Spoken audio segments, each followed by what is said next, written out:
Good evening. I'm head librarian Carolyn Waters, and I'm thrilled to welcome you all here tonight for this wonderful event with the Hudson Review. I was actually talking to Sarah and Ron before because I was saying we've had several events with the Hudson Review. They've always been wonderful. This turns out it's our third over so many years. We started with a literary magazine salon back, I don't know how many years ago, which is really wonderful. So we're thrilled to have you all here, and obviously we have some refreshments for you if you would like. Please wear your mask, except when you are actively eating or drinking. And I want to welcome our online audience as well, since we're live streaming this event. So welcome to everybody.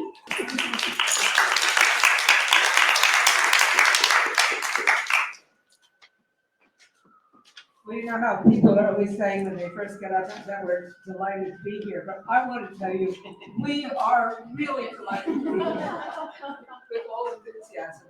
And we loved our events and working with Carolyn Waters and Sarah Holiday. It's just like dream people to work with, and it's been so happy here. But we've also loved the audience. I mean, the audiences here are really special. I'm sure you all know that yourself. I mean, you know, you really can absorb everything. Well, when I thought about this evening, there's like a question to ask. You might well ask why a magazine of literature and the arts that publishes 4 issues a year, which are like, you know, anthologies, why would we ever do anthologies? I mean, we're doing it all the time. And the tradition really began in 1961. The Hudson Review was founded in 1948 by my late husband, Frederick Morgan. And by 1961, he did the first anthology. And it was simply called the Hudson Review Anthology, and it was sort of the best of the first 13 years, stories, poems, and essays. And then he was so encouraged by its success, it was published by Vintage, that in 1965, he did another one called The Modern Image, and it just had 10 outstanding stories by Carlos Williams, Vladimir Nabokov, and Herbert Gold, who Ron will remind you is actually in the present anthology. So he has spanned all this time and is still living in California. And then around 2000, we began a program called Writers in the Schools, where in underserved high schools in all the boroughs and in Newark, New Jersey, we've been working with English classes that read something from the Hudson Review, study it with their teacher, stories, memoirs, poetry, and then we bring in the writer. It's just a magical program because the kids just love meeting the writer. And even during the pandemic, we've been doing this virtually. And teachers tell us, I don't know if you know this, but in New York State, the teacher cannot insist that students put on their cameras. But when we come, all the kids have their cameras on. And we learned very quickly that we were publishing many coming-of-age stories and memoirs. And I mean, if you think about it, you know, Jane Austen, George Eliot Bronte's, it's all coming of age. And we were encouraged to take the best ones that the students love. And we did an anthology called Rites of Passage, but Rites is spelled W-R-I-T-E-S, Rites of Passage. And that's now being used as a textbook in many cities in the United States. And we did that thinking, well, right now we're marching in the tradition. And then at one time, just out of curiosity, I sat down with one of our interns because we've always been devoted to translation since the very first volume of the Hudson Review. And I started going through issue by issue to see how many of our poets had translated other poets. So the idea of a poet doing the translation of poets. And that resulted in an anthology called Poets Translate Poets. And it was 61 poets translating 77 poets from 25 languages. And then Ron came on and decided that he wanted to do an anthology.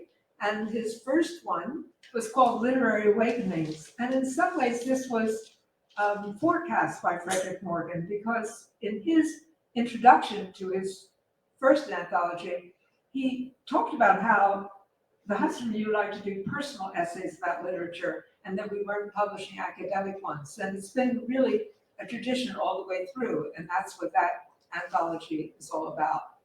And tonight, we're very excited to talk about Ron's new anthology, Places Lost and Found. However, I found my answer to why is a magazine of literature and the arts in Fred Morgan's introduction. And one of the things he said in this introduction is he wanted to describe literary review as a community of minds in enjoyable interaction, both the writers and the readers, that really have to come together. And he concludes with this statement.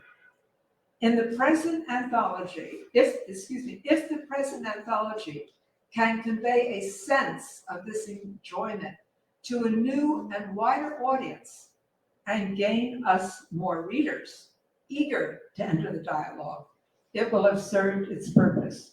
So that's the idea. We want you as our readers.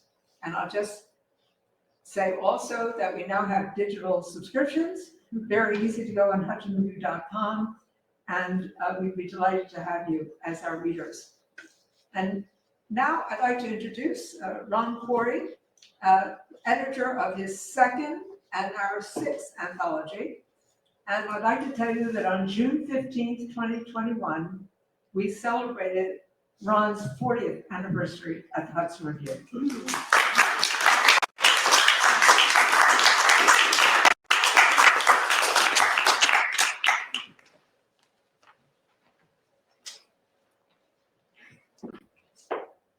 Can you hear me?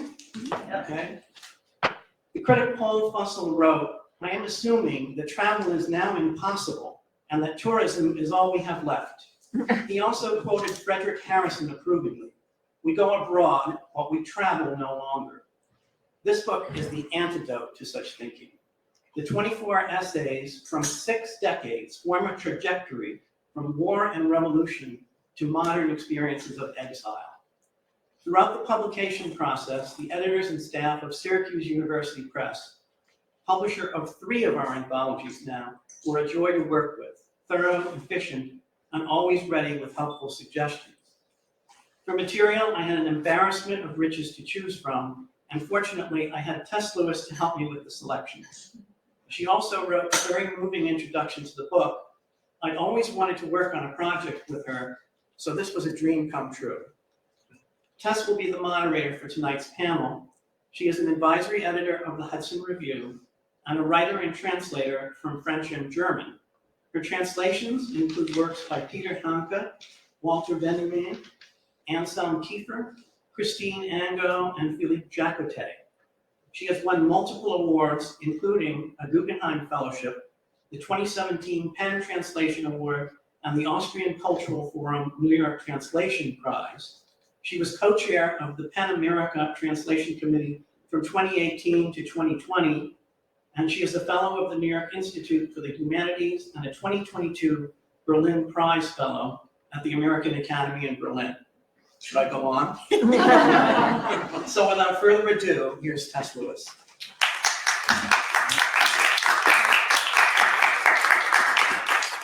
Thank you very much. Thank you for coming this evening and celebrating this very exciting anthology.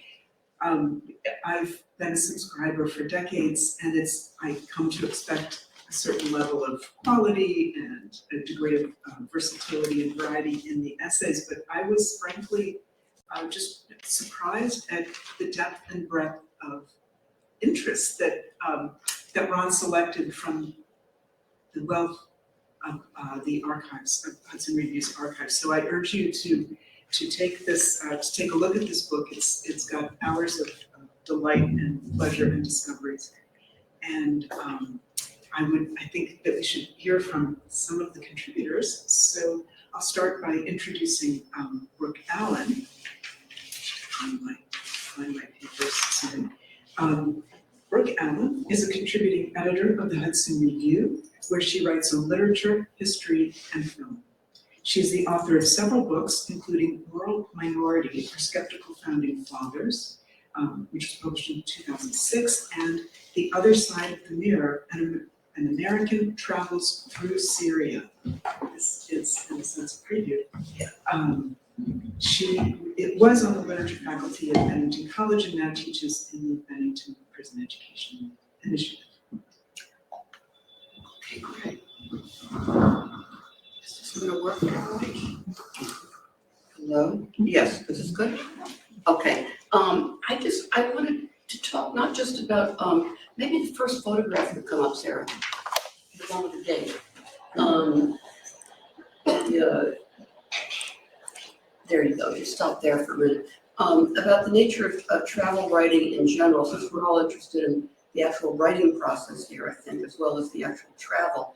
I just have to say, I find it difficult. It's a fine art. I'm very much an amateur at this. And, one of the questions I think, and I was looking at the collection, how much of yourself do you put in? When I look around, particularly at a place like Damascus, I seem to be the least interesting thing on the horizon. However, the travel writers I admire do tend to put themselves in, so that's a bit of a problem. Another thing, and I'm sure Tess will have input and the other people on the panel. Another thing that I wanted to know is how much do you expect your audience to know? And when I got to Syria, I was astounded at how much I didn't know. I think when you look at the press coverage up until 2009, which is when I went to the country, that was 2 years before the beginning of the Civil War. All you really hear about are things like Islamic fundamentalists and headscarves and the usual things in the press. When I got there and really understood something I might have known in my head, but I didn't realize in my heart till I got there, that Syria is part of the Greco-Roman world for 1,000 years, from the time of Alexander the Great until the time of the Arab conquest 1,000 years later. And not only that, but the relics of the Greco-Roman world are lovingly maintained there. This was something that I was unaware of. Again, we hear about Islamic iconoclasm and destruction of monuments. We hear a lot of that. What you don't hear is how things from the last 3,000 years and longer have been maintained there, at least up until the outbreak of the Civil War, with loving care and rebuilt when the place is flattened, as it was by the Mongols, as it was by Chamberlain in 1400. The stuff reappears. This, for instance, and I have to say before I get onto the pictures, when I wrote my book, I came under a certain amount of fire. First of all, for people thinking, how could you not know this? Well, I didn't know it. And I would assume that most of my readers don't know it either. The people that I'm writing for, the general educated American reader would probably have been as surprised as I was when I got there. But the specialist press attacked me for not knowing these things, and also the inevitable thing, I think, in this day and age, being accused of Orientalism and the Western gaze. So how do you express your true excitement at seeing the things that one sees in these parts of the world without being immediately raked over the coals? And my husband took some wonderful pictures, of which these are a few that I'm going to show you. And he did a presentation at the Center for Photography, and there were hecklers in the audience who come to attack him because he was a white guy from New York City who was excited about seeing the things that we saw in Syria. So these are all issues, I think, that travel writers have to contend with, and perhaps now more than ever, maybe it's especially so. But this is the kind of thing that I'm talking about. You see that the Roman arch there, that was built, I think, in the time of Augustus, and that was the east gate of the city of Damascus. Damascus and Aleppo both lay claim to being the oldest functioning cities on the face of the earth, and both in the neighborhood of 8,000 years And there are tremendous numbers of relics there. So this Roman arch has been there for 2,000 years. The tower is a medieval little mosque that they stuck up on top. And then the houses you see in the background are Ottoman era structures. So this is typical of what you're seeing there. Of course I was surprised. You know, if you'd seen something like this in Rome, for instance, they would have removed the medieval excrescence on top of the Roman arch. They would have cleaned it up more. But this is the way things tend to be. So we went there first because one of my favorite travel writers, William Dalrymple, he's taken to writing more history now than travel. But when he was young, he wrote several travel books, one of which was called, I think, To the Holy Mountain. And it's about the Christian sites in the former, in the Islamic parts of the former Byzantine Empire. And so that's originally why we went, because our friend Alex Miller, the educator, said, this is fabulous. We're going to go see all these crazy Christian sites that Gibbon made fun of, you know, this kind of thing. So off we went without our friend Alex, just ourselves, and we saw things that blew our minds. Maybe the next slide. Again, look at this. You're in a neighborhood with plenty of car traffic, and they have the Roman arch there, which still functions as a traffic circle the way it did back then. This is Damascus. And this is the Christian section, which is really built around Straight Street, which was the straight street of the Roman city. Actually, before that, I think it was from the Hellenistic city. This has all been built around. When we were there in 2009, the Christians, as they had been for a couple of thousand years, were a very strong presence there. They made up about 10% of the population of Syria. Many of them fled, starting the Civil War. This is the kind of thing that you see wherever you go. All these shops are functional, and my husband and I used to just sit at a little cafe there and look at the evening activity. Maybe the next slide, Sarah. These fellows were in the same spot every morning, every single day that we were there. And it was a lovely cafe to go into, and all of, you know, once the theaters here being told that women aren't welcome in places like this, it was fine. It was one of the friendlier places I've ever been in my life. Americans did not travel there, and you know, we only met one other American the whole time we were there, and when we went anywhere, they were very pleased to talk to us and find out why we were there. Next slide, please. This is another example of that. So you see this arch was part of the Roman Temple of Jupiter in Damascus. Before it was a Roman temple, it was a shrine to the Semitic god Hadad. Then it was taken over by the Romans. Then it was turned into a Christian church in the Byzantine era, the Church of John the Baptist. And John the Baptist's head is still in there, even though it's now the Umayyad Mosque. So it's always been the main place of worship in Damascus. It's just gone through these various different iterations. If you go down into the arches there, it takes you right into the market, the souk, which is a 19th century construction, which is still functioning very, very well. Next slide. Again, I didn't really know these things. Did you all? This is one of the greatest medieval castles in the world. This is called Crac du Chevalier, and it started being built by the first Crusaders at the end of the 11th century. And it was dedicated to the Knights Hospitallers, or Hospitallers, I never know how you pronounce that. And it was so big that it could contain 2,000 knights and all of their retinue, and maintain a siege for a couple of years. And it was besieged a number of times. It was taken over by the Muslims in the 13th century and has, you know, maintained its function. It was used in the Civil War as a fortress. These places are still being used. Next slide, we'll look at the inside. As you can see, it's mammoth. So these hallways were built so that 5 knights could ride abreast. The French, of course, tried to basically claim this as their own, and they put it under the French patrimony list of French monuments, but you know, the Syrians didn't like that very much. Next slide. This place has been destroyed. This was a town called Malula, which is actually the only place in the world where they still speak Aramaic, which is the language of Jesus. And that beautiful monastery is gone now. Next slide. This is also in the town of Malula. It was like, my husband's an architectural photographer, as you might be able to tell, and he took a shine to that little house. I don't know how you get into it.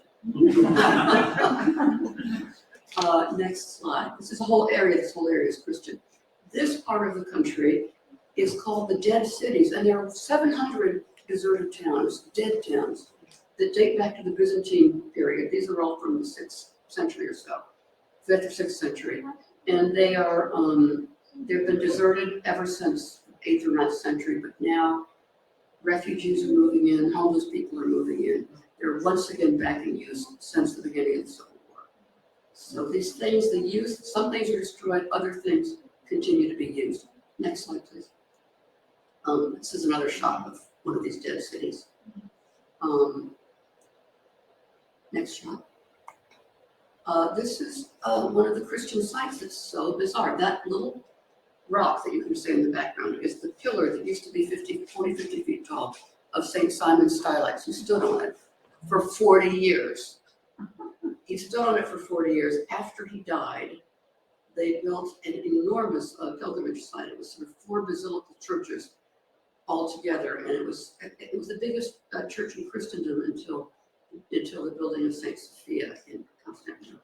I was wondering about that. Was it there for him to sit down and curl up and sleep? No, he stood, but he could apparently he would do bends. I don't know how he slept. And I also wondered about his personal habits. Apparently, Don't stand under the pillar. his feces were carried away in a basket as holy relics. So yes, he did like touch his toes and things for exercise. Next shot, please. This is the city of Aleppo. You see that the citadel in the back? I mean, that again, it dates back 8,000 years.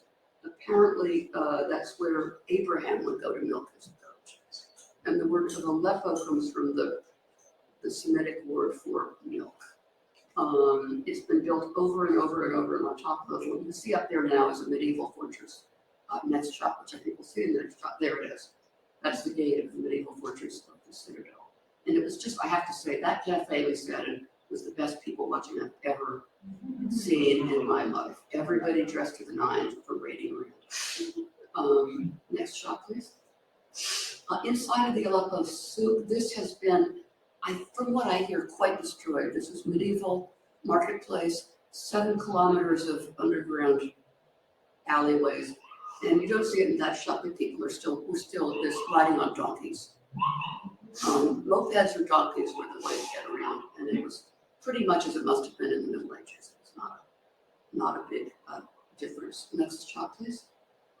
This guy we just passed on the highway, and I loved him. And he saw us with the cameras as we went by. We didn't stop. Peter took the picture as we went by, and he turned around and gave us a beautiful smile. Next, please. Palmyra, which I'm sure you've all been reading about the papers, that has been largely flattened by ISIS. Here is how it was in 2009 with people picnicking and smoking their hookahs and riding camels. Next shot.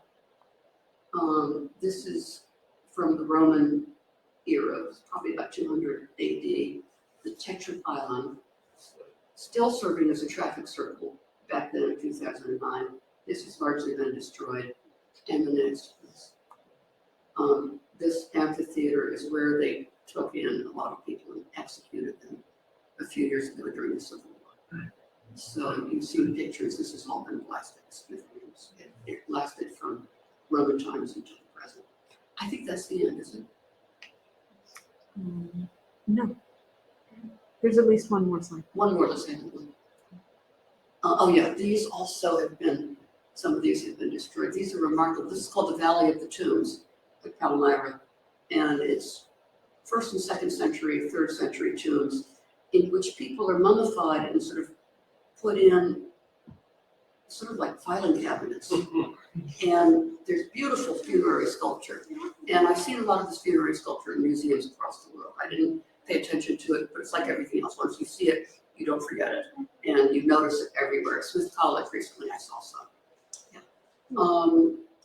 I think Ron wanted me to do a little reading, so I will, if I can juggle the book and this mic. I'm just going to read a little piece about the incredible museums that are to be seen in Syria.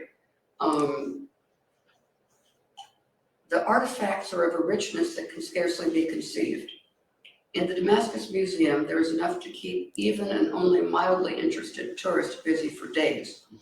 Among the exhibits, there is a cuneiform tablet showing the first known example of an alphabet in human history. And not only that, but another showing the first musical note. There are entire tombs dug out of the desert at Palmyra, complete with funerary sculpture, quite unlike anything we have ever seen.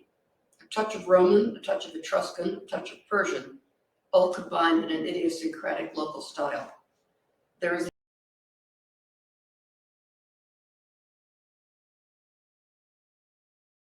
a replica of that, a smaller replica of that at the Jewish Museum. It's the only synagogue that's ever been found, and it comes from, I think, the 3rd century, with frescoes of real figures of people on the wall. You're not supposed to do that if you're Jewish, but that has it, and you can go see it at the Jewish Museum.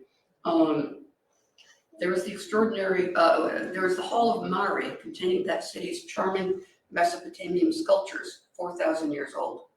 There are rooms and rooms of Hellenistic and Roman era sculptures and mosaics, objects that also spill out into the enormous garden. The Roman and Byzantine sculptures from the Around district south of Damascus, all in the region's harsh black basalt, are probably unique in the world. And the Aleppo Museum is just as remarkable. A 9th century BC stele with a symbol of the moon goddess, almost exactly like the Muslim crescent. Some very early pottery, 7th or 6th millennium BC, that I would have sworn was pre-Columbian. Quantities of cuneiform tablets, some conveniently translated for the viewer, from excavations conducted in the region by Agatha Christie's archaeologist husband, Max Mallowan. Hundreds of cylinder seals of marvelous beauty and delicacy, lion statues from the weird Neo-Hittite site of Ain Dara, documents from the Royal Archives at Ebla, one of the oldest collection of written texts anywhere in the world. A fine Hellenistic mosaic of Cassiopeia, who looks rather like a stripper popping out of a cake. Even the provincial museums are superb. At Sueda, there are wonderful sculptures and architectural details from the Nabatean and Roman periods. At Shaba, we see a lovely collection of classical mosaics. The mid-sized city of Deir ez-Zor, you've been reading about that in the news, I'm sure, along the Euphrates, has one of the most delightful museums I've ever been in, crammed with pieces garnered from the many Mesopotamian archaeological digs. Here we see the tiny object supposed to be the first known image of a human face that is lifelike and expressive. Here too are murals from the royal palace at Mari, showing King Zimri Lin paying homage to the goddess Ishtar, and a recreation of Zimri Lin's archive with 15,000 clay tablets. At the out-of-the-way of town of Marat, principally famous is the place where in 1098 some cannibalistic crusaders dined on Saracen children. We are taken to a 16th century madrasa that also serves as a museum of mosaics. All the mosaics here are Byzantine, all in good condition. Some are extremely large, taking up entire walls.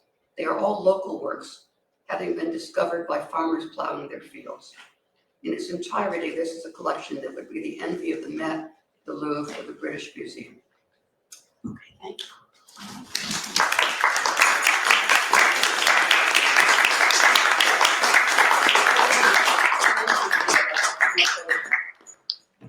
I do have one question for you, Will. That is, I was interested to hear you open your remarks with talks about process, and we heard Ron observe about how endangered travel is these days.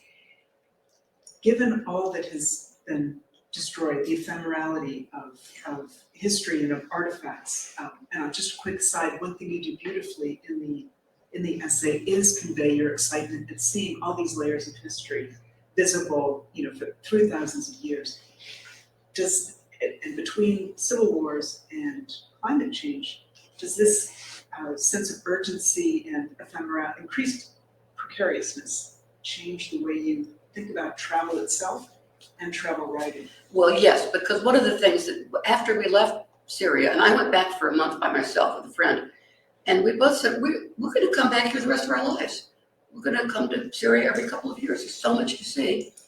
And of course, then the war happened, and we'll probably never go back.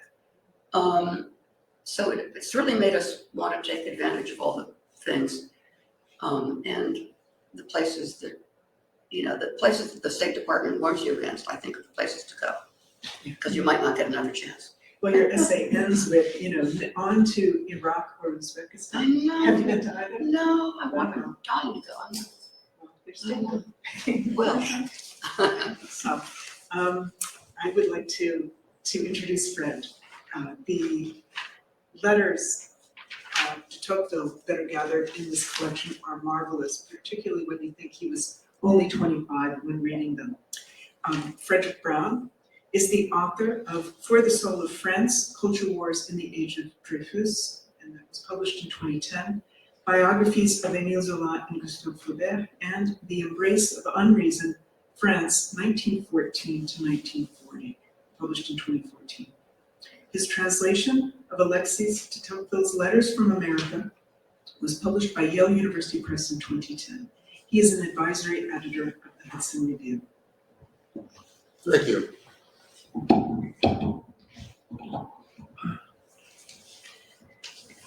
First, can you hear me? I first came across these letters, or quotations, long quotations from letters in a book about Tocqueville in America, written in the 1930s, by George Wilson Pearson. I decided to follow up on that, and I found the originals published, the original French letters published by Gallimard in the complete works of Tocqueville.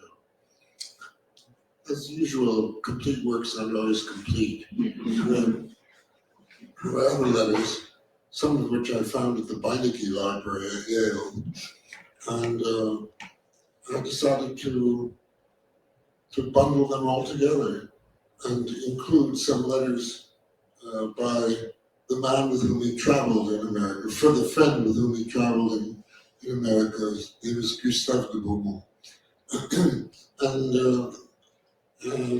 So the book came about. Tocqueville set sail for America in 1831. He was a lawyer, an assistant government prosecutor. He'd been that he was born in 1905, so he was very young, he was only 26. He decided to, he was an avid lawyer, he loved lawyering, not so much litigation, because he was actually a shy man. He didn't like having to appear to argue cases in court, but he loved the law, and especially in its ramifications throughout the culture. And that was a little bit difficult in the late 1820s under the Bourbon monarchy. It's a very reactionary regime, censorship. He attended lectures given by Guizot, who's a famous historian, and in Paris. And in doing so, he established a close friendship with Gustave de Beaumont, who was another lawyer, his superior, in fact. So they weren't very happy in government service at that period because of the censorship, because of the generally reactionary attitude toward intellectual life. Came the revolution of 1830.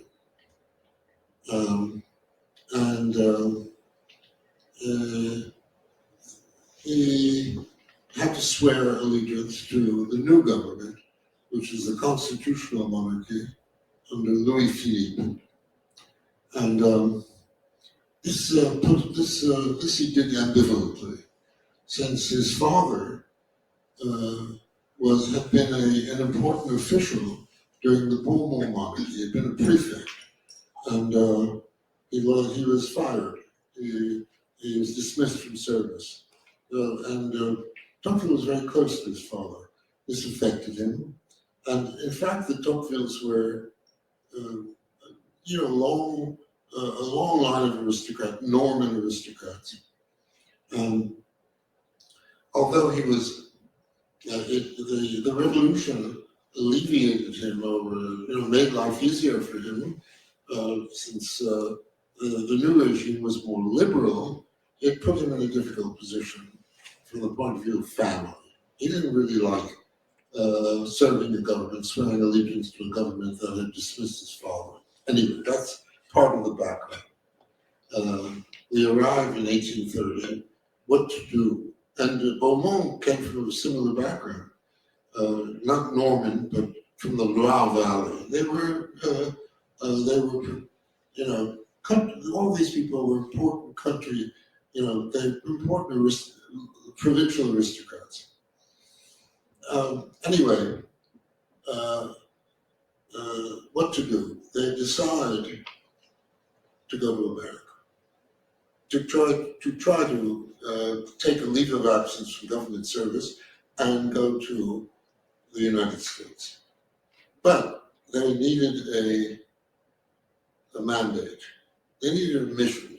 They needed, in other words, government credentials to come to the United States. They wanted to meet people or to arrive as representatives of the French government. So they needed a mission, and they found one. They found one in the form of penal reform. The French were greatly admiring of reform in the United States, reforms that had seemed to be quite successful in the United States, one of which had to do with prisons, penitentiaries. It was reported that there was much less recidivism among felons in the United States than in French prisons, which is difficult to believe. And so they applied in that guise as investigators of penitentiary reform, penal reform, and they were appointed. I should say that this was not a superficial idea on the part of Tocqueville, since prisons figured quite importantly in his family's life. Especially on his mother's side, his great-grandfather was an eminent lawyer named Malesherbes, who defended Louis XVI at his trial, and was himself, like Louis XVI, guillotined. Other members of the family were guillotined. His own parents, who in their 20s, who were very young, his own parents were condemned.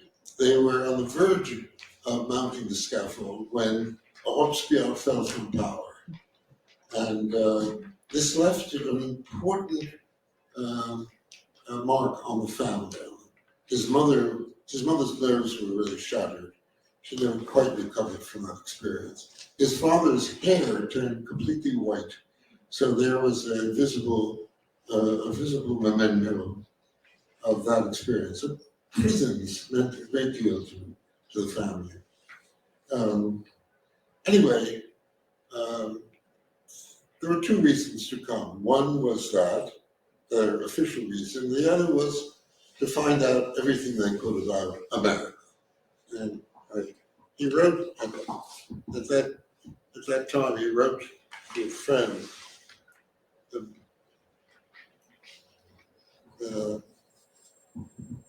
there is so much talk about America and France. It looms so large in public opinion and so often influences our political decisions that everything connected with its social life excites the liveliest interest in us. So that was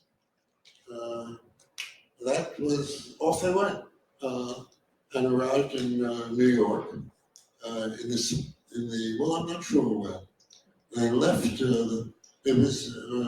The voyage took 37 days. They were crossing the Atlantic. They crossed the Atlantic in 37 days. They departed in April. So when would that have been? May, probably the end of May or the beginning of June. And so they were, first of all, they were greeted very enthusiastically in New York. At one point, he announced that for a putatively egalitarian country, they're very, very impressed by titles. And the fact that they were both had a "do" in their names, open doors all over the place. What he writes, I'll read what he had to, from a letter he wrote in, when was it? Well, it was soon after his arrival. It was in November. Is this what it was? No, I'm sorry. Yeah, a little earlier than that. Oh, this is a letter he wrote. I'm sorry, I got confused. In a letter he wrote on shipboard, and to his mother. I should say that the Tocquevilles were a very close-knit family, and the closeness extended beyond his parents, brothers to his sisters-in-laws, to his cousins. They were very, very close. So he wrote quite regularly, as often as he could. This also points to another aspect of Tocqueville's personality. He was tended toward depression. He was very enthusiastic about everything he saw, but there was a depressive part of his nature, which as soon as he left France, he was already missing France and missing his family. Anyway, this is one difficulty that has hampered us ever since we left France, and which we have begun to overcome, is language. In Paris, we fancied we knew English, not unlike collegiate school graduates who think that their baccalaureate is a certificate of learning. We were soon disabused of that notion. All we had was a basic vehicle for making rapid progress. We truly drove ourselves during the ocean crossing. I remember days on a windswept deck translating English when it was difficult to hold a pen. Unfortunately, with so many French speakers aboard, we could always fall back on our native language. Here, the situation is different. It's writing here. It's about shipboard, but he's writing it in New York. Here, the situation is different. As no one speaks French, we have had to give it up. Our conversation is entirely in English. It may sound pitiful, but at least we make ourselves understood and understand everything. Interlocutors even tell us that we show quote unquote great promise. if we do end up mastering the language, it will be an excellent acquisition. The benefits we've already reaped illustrate for me the foolishness of a Monsieur de Belliere who travels to lands where he cannot converse. One might as well take strolls in one's room with the windows shuttered. No doubt you would like to know, my dear, oh, sorry, to his mother, my dear Maman. How we,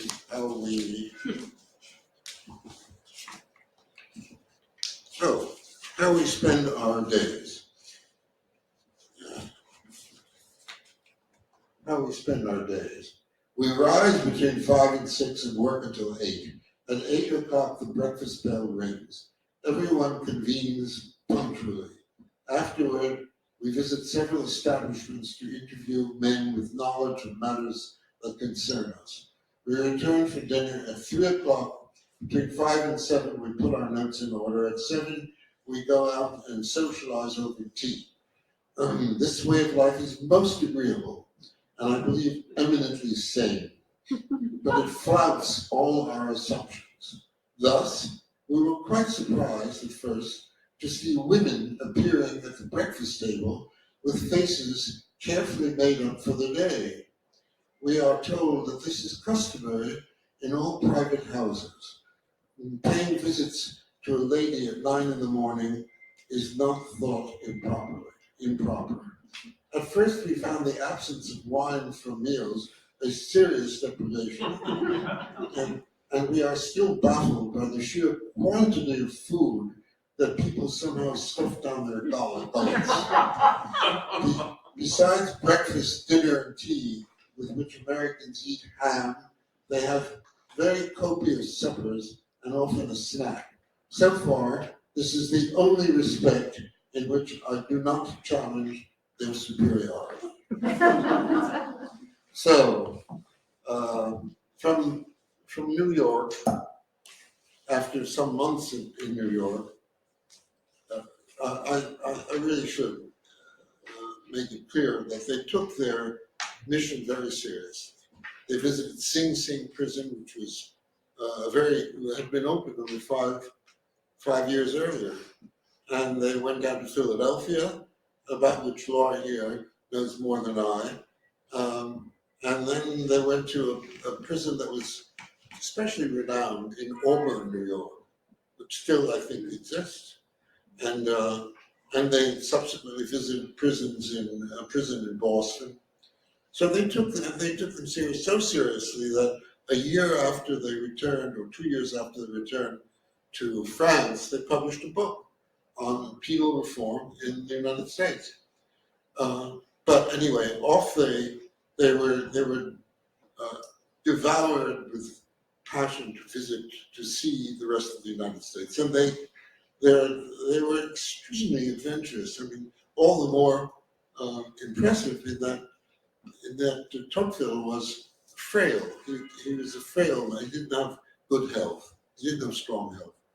But they did remarkable things. They traveled to the frontier. They traveled.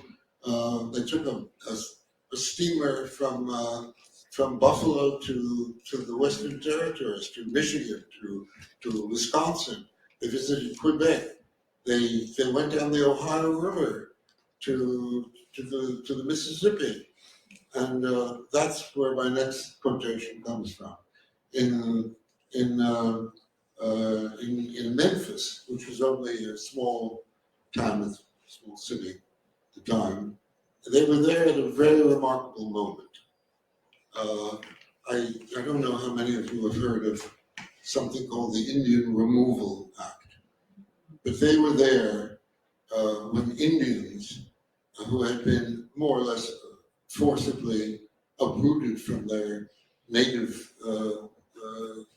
ground, from their land, and resettled across the Mississippi, on the western side of the Mississippi. Why? Well, he talks about that. He was in Memphis when a whole tribe arrived, and this is how he describes it.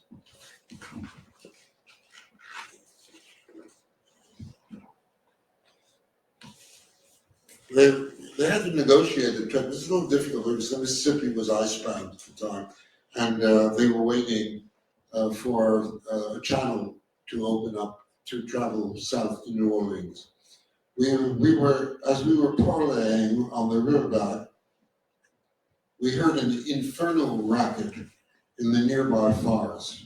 Drum beats, the neighing of horses, the barking of dogs. At length, a large group of Indians emerged, old people, women, children with baggage, all led by a European, and came toward us. These Indians were Chactas, or Chactaws, to announce it as Indians do.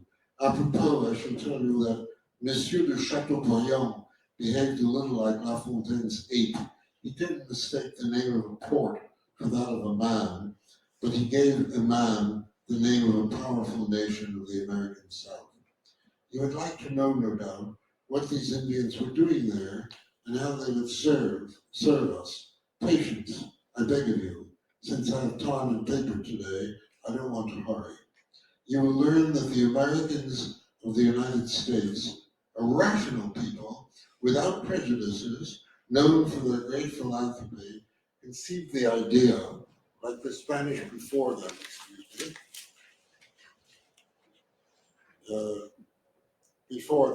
that God had bestowed upon them as an unrestricted gift the new world and its inhabitants. And listen to this. It having been demonstrated that 1 square mile could nourish 10 times more civilized men than savages, it followed logically that wherever civilized men settled, savages had to make way for them. What a splendid thing is logic. Then he continues, what to do? The poor Indians carry their own, well, the idea was, to pay them a minimum, a certain amount of money, not very much, for their lands, and to persuade them to move, presumably of their own accord, but with the proviso that condition that if they don't accept this payment, they will be forced.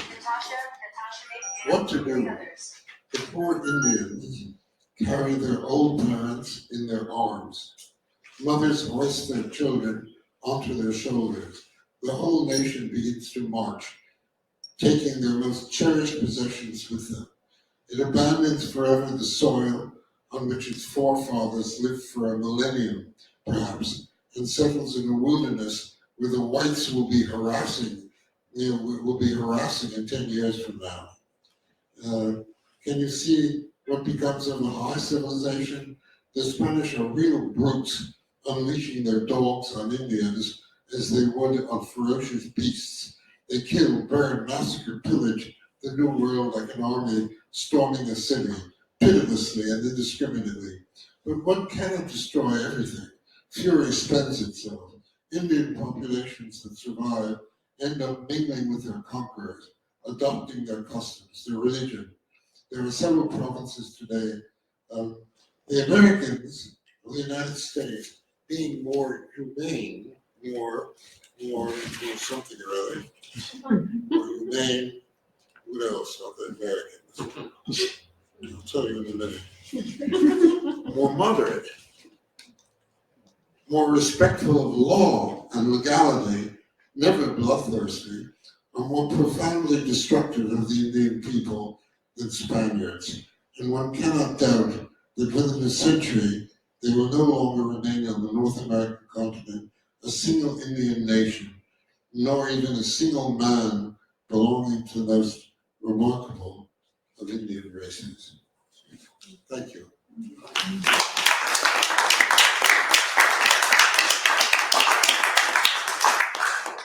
These letters are truly astonishing and moving. And as I mentioned, and Fred mentioned as well, that he was only 25, 26 when he wrote these letters home. The one thing that the letter in particular that you read made me think of was Montaigne's essay on cannibals, particularly because within the letter, Tocqueville writes a passage talking about what he observes the effect of slavery on the white slave owners. He said, across the river in the north, people still have a work ethic. They're taking care of themselves. They're prosperous. They're doing their thing. But the slave owners, who he was welcomed into one of their homes briefly, they're indolent. They expect to be served. They don't do That's anything. And he ends that as saying, but enough about the savages. It's high time that I returned to civilized folks. So that's what I mean by, of course, thinking of Montaigne. He mentions La Fontaine, Chateaubriand. So another aspect of these letters, this is a long question, sorry, is that he often repeats, please save these letters. These are notes that I'll need for future reference. So he was obviously using these letters to communicate, but also to form his thoughts and as preparation for not just the prison book, but others. So, and they're just amazingly polished. How does his prose in the letters differ from his prose in his published books and his longer studies? How is the prose different? Yeah, when you were saying about translating it, are his letters, do they have a different tone? Oh, yes, I mean, these letters are, oh, I'm sorry. Yeah, gotcha. These letters are, by and large, they're really quite conversational. It's not, they're beautifully written. His education was a literary education and an 18th century education. So he had a beautiful, really clear, lucid 18th century prose. But in his letters, he's writing quite conversationally. As you see from what I read, with a certain amount of sarcasm and wit, which he doesn't really employ in his Democracy in America. But there's often a certain amount of I'd say a kind of Voltairean wit to him. Talks about the only respect in which he grants American superiority is how much they consume. That sort of thing. Yeah, I would say that they're wonderful letters. I mean, but they're written very easily. Yeah. And uninhibitedly. I mean, he really doesn't hide his emotions. Not only his political opinions, but his emotions. He really, at times, did suffer quite a lot from being absent from his family. And he had a complicated political. His family were friends with Chateaubriand, I believe.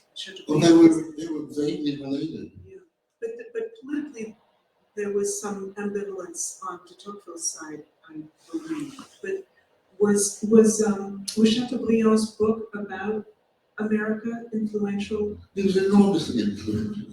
It was really the beginning of the romantic sort of infatuation with the Western world, with the newly discovered world. It was very influential. Yes, it certainly influenced him. I mean, I didn't speak about his literary influences, but certainly Chateaubriand, whom he knew. He was on an extended branch of the Tocqueville family, and came to the Tocqueville castle from time to time. But it influenced him a lot. They're lovely letters. And his descriptions of the very cold winter that he's suffered through overlap quite a bit with Laurie Olin's writings on Alaska. So I will introduce Laurie now. Laurie Olin is one of America's most distinguished landscape architects. He is Practice Professor Emeritus of Landscape Architecture in the Weizmann School of Design at the University of Pennsylvania, and the designer of numerous award-winning projects that include Bryant Park in New York, the Getty Center in Los Angeles, the grounds of the Washington Monument in Washington, D.C., and the Barnes Foundation in London. He has written extensively about landscape design, history, and theory, and is the author of Across the Open Field, 1999, Be Seated, 2017, and France Sketchbooks in 2019. He was awarded the National Medal of Honor by President Barack Obama in 2015.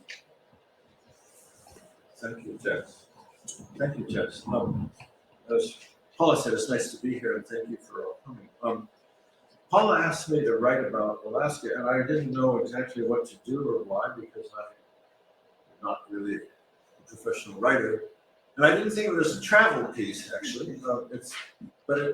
As someone once said, everything you read is a bit autobiographical. It came out as an essay that is a bit of a memoir, the piece that I wrote for the Hudson Review. And what I'd say is that it begins with a quote. I said that there was a young boy asked my father once when he came out to the States, did you ever catch a whale? And the answer was, well, no, but we live 1,000 miles from the ocean, because Alaska is, most people we realize didn't know much about Alaska. It's sort of like Syria. No one really knows about it unless they've actually been there or know someone who has been, because it's a place that is, well, it's big. And it's very diverse. It's 1/3 the size of the continental United States. It has all these different physiographic regions. It had many different, dozens of language groups of the native peoples who are there. The people we tend to know the most about are what we call Eskimos or Inuits, but then there are also the Athabascan Indians that are related to the Apaches and the Comanches that are there. And then there's the Aleuts who are in the archipelagos, the islands, and out the Aleutian chain and the Bering Sea. There are a lot of different people there. So Alaska, to try and talk about it, I thought, what am I going to say? What should I write? And so I ended up writing about a whole bunch of different things in the essay. We should be having slides, I'm sorry. That's near Ketchikan, it's a high site, actually. I'm more comfortable drawing than I am writing usually, and so the drawings come faster and easier, and I've been drawing all my life. So as a child growing up in Alaska, it was odd because it all seemed normal to me, because wherever a child is normal, right? That's your environment is what the world is, and later I realized that it wasn't so normal for many people. It was actually quite extraordinary. Growing up in Alaska, when I moved there when I was 8, I would say that it was, I sort of grew up in the 19th century closer to de Tocqueville than to some other things. And I found it interesting later. I realized after I'd come out to the States and went to university in Seattle that a lot of people I had known were living a hunter-gatherer life and using modern society as a mail order catalog for things to live in a very traditional way. So they're using high-powered rifles to shoot caribou so they could have meat for the winter. Or one time I remember I was out on the Bering Sea in Bristol Bay, and a friend of mine was building a runway out there, and I was building some other things. And we're in college, and I remember this prop jet plane landing on this airstrip that wasn't quite finished, and them unloading this man-at-home freezer and putting it on a truck. They drove down to the beach, and they put it on an umiak, and they took it out to Walrus Island, because the people out there were going to want to be able to preserve the seal meat and everything that they were getting for the winter, and they would run the deep freeze with the diesel light plant that they had. So everything was sort of mixed up. The future and the past was all together in the life that I was living, and the place that I was. So trying to describe Alaska, I found that when I was, let's have some more slides. I should be going through these slides. I'll just talk to the slides for a minute the way Brooke did. This is actually flying back from Uganik to Kodiak, and what you're seeing is the floats on the bottom of a widgeon. The wings are above the plane and the floats are down below. It's a plane that people in the States call a seaplane. We call it a float plane. And we're flying over mountains. It's June, and you can see the snow and the ice. So part of the business about Alaska being large is that the distances are great. And so modern air flight arrived in Alaska around World War I. And the early airmail and pioneer bush pilots and everything up there we grew up around plains. When I was in high school, the nearest high school that the people who were more athletic than I would play basketball, the nearest high school was 300 miles away. And so that was called Anchorage. I lived in Fairbanks, we were up in the interior. So let's go to the next slide. So it's a big place. This is Carlick Lake. I'm on Camp Island. It's a fish and wildlife research station in Kodiak Island in the middle of the wildlife refuge where there's about 3,000 bears. There's more carnivores there than in parts of East Africa, actually, in this one island. So the scale is a thing that I try to write about in the essay.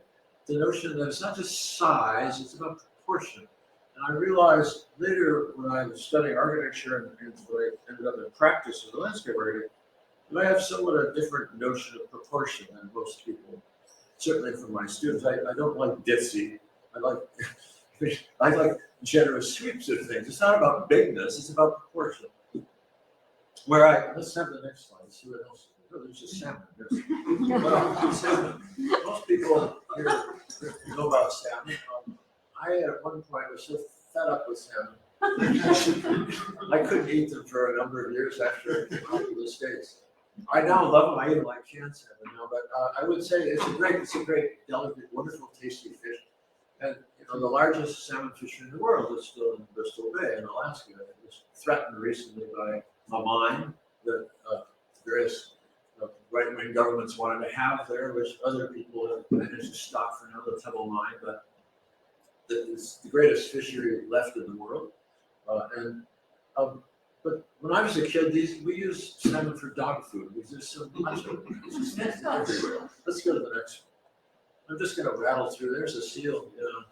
They're quite wonderful. You notice when you're out in this territory, even if you're trying to do watercolors, it's always kind of misty and the weather's coming in off this is near the Chillicothe Straits. We're on Shirak Island here in the Gulf. And he's just checking me out. He wants to know what's going on. They're very curious animals. They like to come and see what's happening. I kind of like the bears that way, which is always an irritation. Let's go ahead.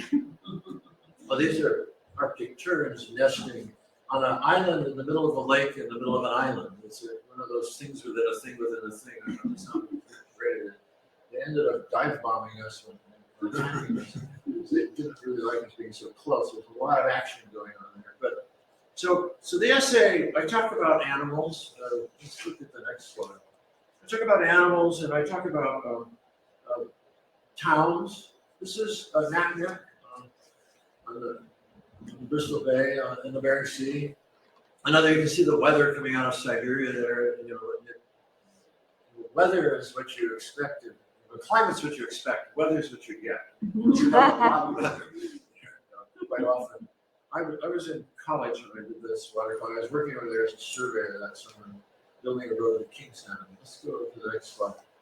So I talk about architecture, and when I was in third grade, one of the things, one day we had a geography book, and I remember we all came to a dead stop because it was talking about Alaskans living in snow and ice and living in igloos.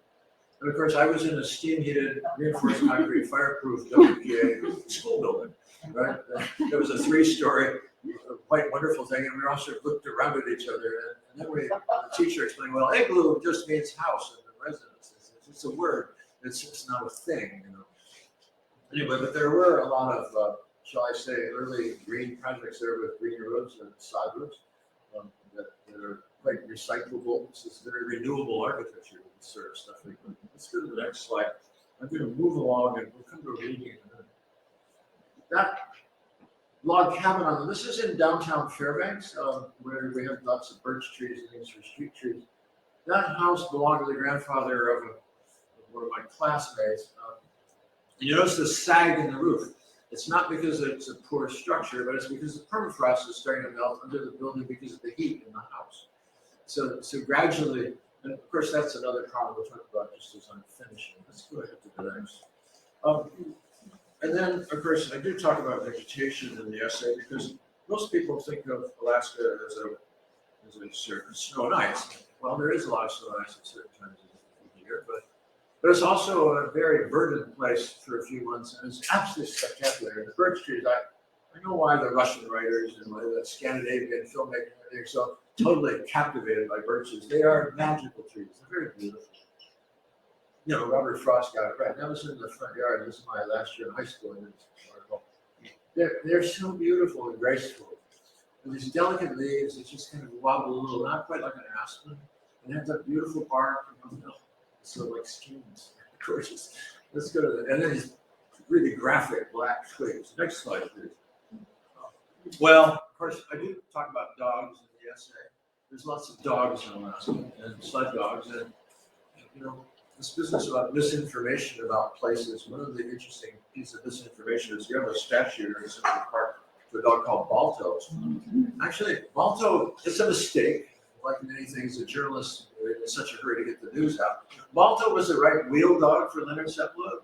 Togo was actually the lead dog, so they built a statue of the wrong dog. but it's not the first time such things have happened. But it's a nice one. It's just about, you know where it is on that sledding hill above the little sailboat club. Those are mostly Malamutes there that you see. I grew up with those. Delivering newspapers as a child was always a little nerve-wracking in the winter because of the packs of wild dogs sometimes. I didn't worry about wolves much as dogs. Let's go to the next slide. So this business, you know, about art, I didn't really know much about art except I just knew that the first week I was in Alaska, I met a man named George Agapok, who's one of the most famous Eskimo sculptors. He's from Shishmara on the Cape Prince of Wales, north of Nome on the Bering Sea, just under the beginning of the Arctic slope. This is in Ketchikan, in the south, at what we used to call the Panhandle, the Banana Belt, down in where it's really warm and it never really snows, it rains a lot.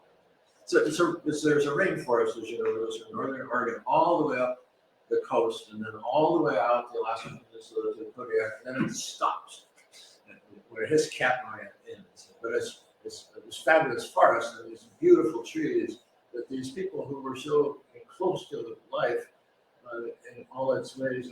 I do talk about nature, the nature of nature, and have the temerity to do that. And the fact that, let's go to the next slide. Here we have nature imitating art. The raven sitting on top of the pole, just like we saw in the previous slide. But one of the things is that growing up there, at the end of every street, there was the wilderness. You just look down the street and there it was. We were in nature, and I never thought about this funny idea that we have of people being separate from nature, because we're part of nature. We are natural creatures, we're animals. We're in nature all the time. We're in nature here right now in this room. And we're obeying, you know, the laws of thermodynamics and gravity and everything else. It's all taking place, and you're actually in a very natural environment. It's kind of like some creatures build coral reefs, we build cities and houses, but we're not that different in some ways. I have a slightly different approach to this whole thing because of this. Maybe something why I'm a landscape architect. So let's go to the last slide. We'll stop here. This is we're flying back from we're over a fog map. I'm looking across the Shelikof Strait to the Alaska Peninsula, and that's where Katmai and the Valley of 10,000 Smokes and all those other great bears are. It's a fabulous landscape.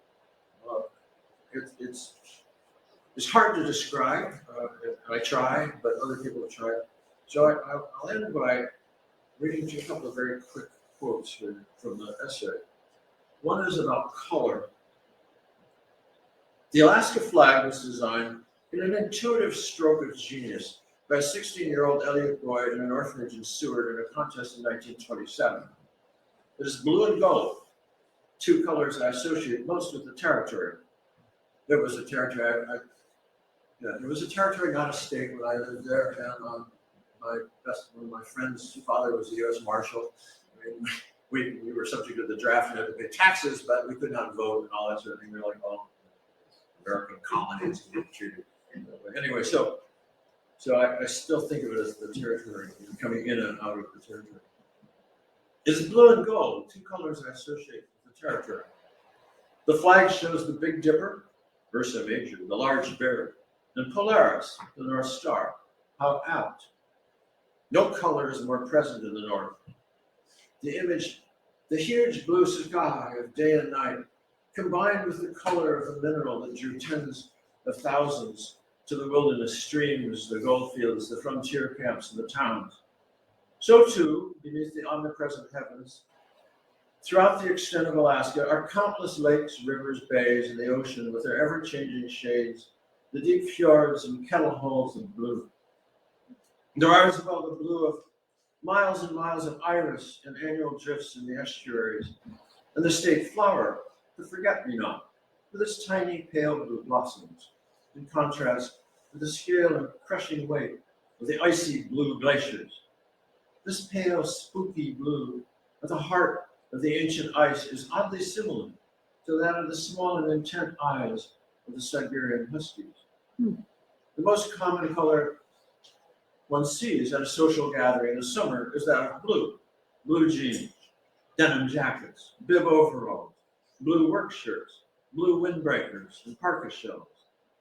In the interior of Alaska, an Arctic winter, at times the sky, when not dark, is either a bluish haze above a pinkish cream horizon or a golden shimmer of light and fine crystals. Cobalt, ultramarine, cerulean, aqua, slate, chalky.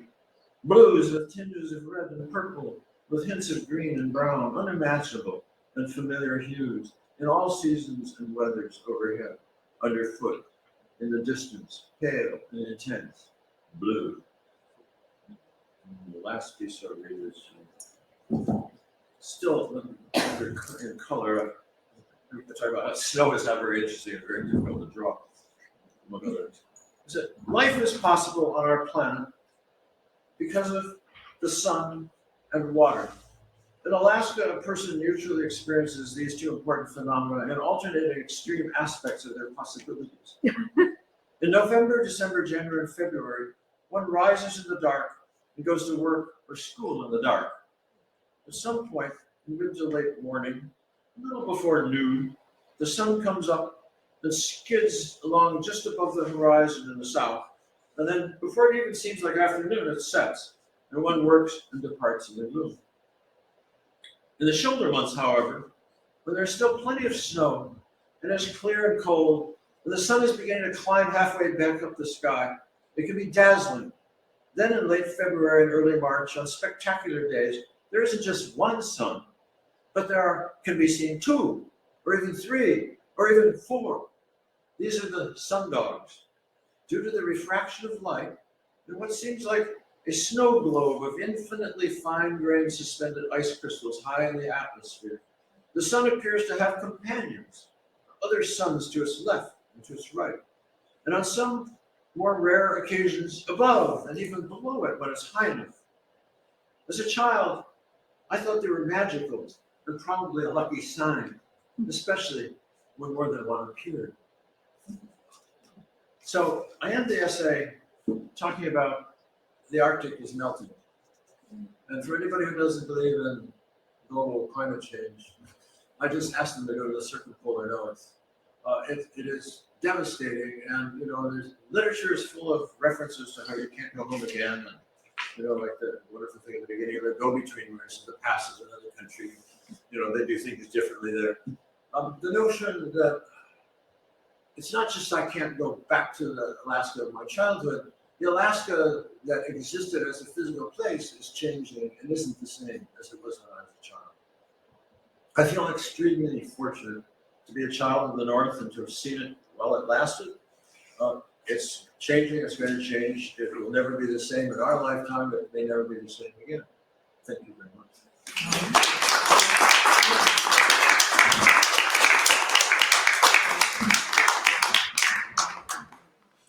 So I have a question for you about your essay.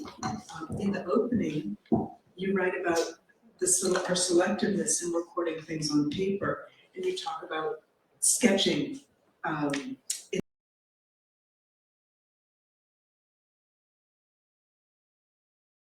Back and trying to formulate this essay, when the medium is art, is visual sketching, or versus the medium in words, do you observe things differently if you're drawing them than when you're talking or writing about them?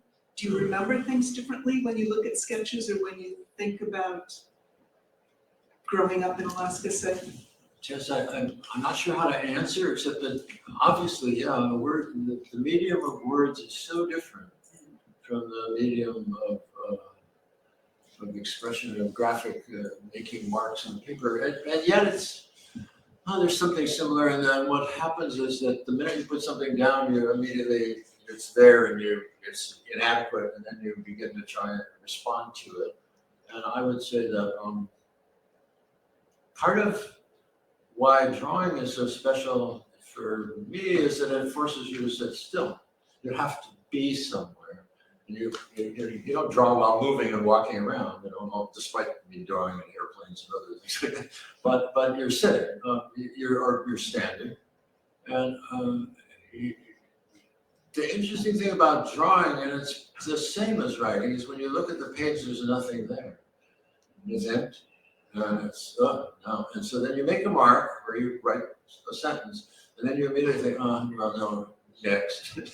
And so I would say they're similar in terms of the trying to seek a form of some sort, or take a whole amount of data of some kind, visual data, ideas, things you remember, and put it and edit it in some form where you're quickly throwing away things and using things and just moving them around. And I would say that they're completely different in some ways, and yet it's still composition, it's still art. Everything's a design problem for me. And I think just as it must be for the people who are real, who spend their life writing. I mean, I do enjoy, if you could tell, I get wound up with it. But I actually, the essay has one failing, which I have, which is a kind of Whitmanic love of lists, of just making long and endless lists. And I find that I was found recently that I was reading something that Lydia Davis is a person who loves lists. The notion that I know turns out writers like lists too. I have a friend who has a list of book titles and keeps thinking, well, that'd be a good title. And he keeps it much. But I don't think I answered your question. Well, you have. No, and I'm also interested in the phenomenon about how when you draw something or write about it, that then begins to change your memory. But interestingly, in this, in Amy Stalling's essay in this book, she talks about teaching poetry to some of the refugees arriving in Greece, and she starts with a list of poems. Because she says anyone can make a list, and yet every list tells a story. Yeah. So you're in good company there. Do we have time for questions from the audience? Oh, there's one right there. Perhaps you could come up to the microphone for people who are on Zoom. Don't be shy. Oh, all right. Well, Because with the masks for people on Zoom, they won't hear. Oh, okay. It's a question. Yeah. Oh, Sorry. It's a question about Syria. Did you have a chance to actually see? Hold the mic closer so we can hear you. Did you see the relic or the relics of John the Baptist? Well, no, it's in a big box. It's in the people go to it. We also saw the tomb of Abel, as in Cain and Abel. And it was about, I would say, 15 feet long, because they believed that in biblical times, people were giants. The biblical figures were actually giants. So there's this gigantic tomb. And, it's strangely enough, it's a pilgrimage site for Shiites. There were a lot of Shiites going to pray at the tomb of Abel. And we also saw, we saw so many sort of biblical sites. That there was a cave, I can't remember what, I can't remember. It was wild. It's amazing stuff. Thank you.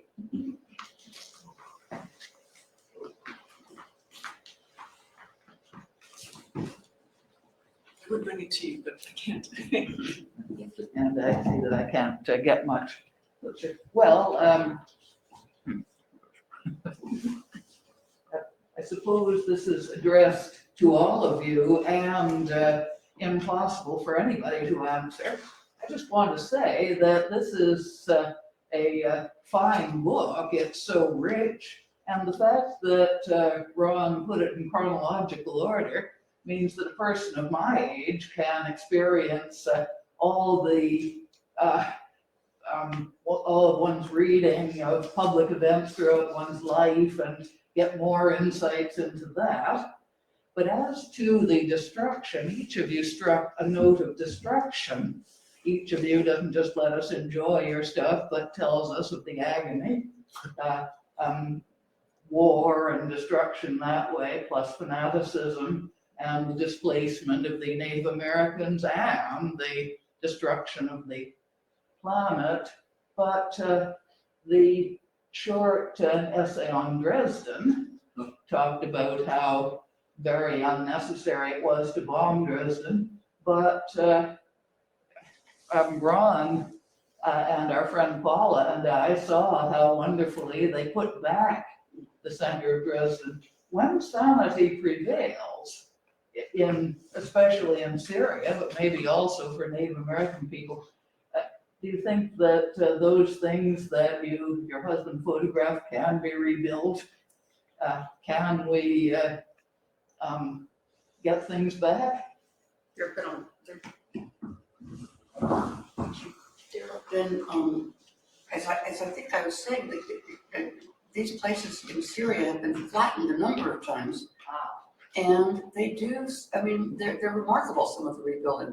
I think what's happening now is that now that cement exists, it's so much cheaper to do it that way. You know, so like you used to see, you know, the medieval builders would reconstruct things out of classical remains, and it still looked beautiful, even though it was repurposed. But now, you know, if you're throwing a lot of cement together. But if they had the will to put back replicas. I think they do a lot. Yeah. Are there any more questions?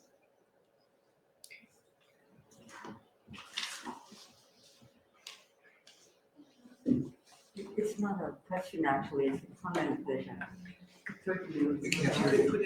When Brooke Allen was speaking, you mentioned Agatha Christie, who is, I followed all my life, and of course her husband, Max Mallowan, who was an archaeologist. And I don't know if you're familiar with the comment that she once said, you know, an archaeologist is the best husband a woman can have, because the older she gets, the more interested he becomes. I was thinking that since we're talking about places, you know, lost and rediscovered. So thank you. That's a wonderful quote to end on. Ron, do you want to close? Well, I think, Or should I? right, why not? Okay, thank you again for coming. Thank you, Lori, Frederick, and Brooke, for celebrating this wonderful work that Ron has constructed. It's for sale. And it's for sale outside. And so have a couple glasses of wine, and you might want to buy 2 or 3. So please join us for a toast to Ron, and thank you so much.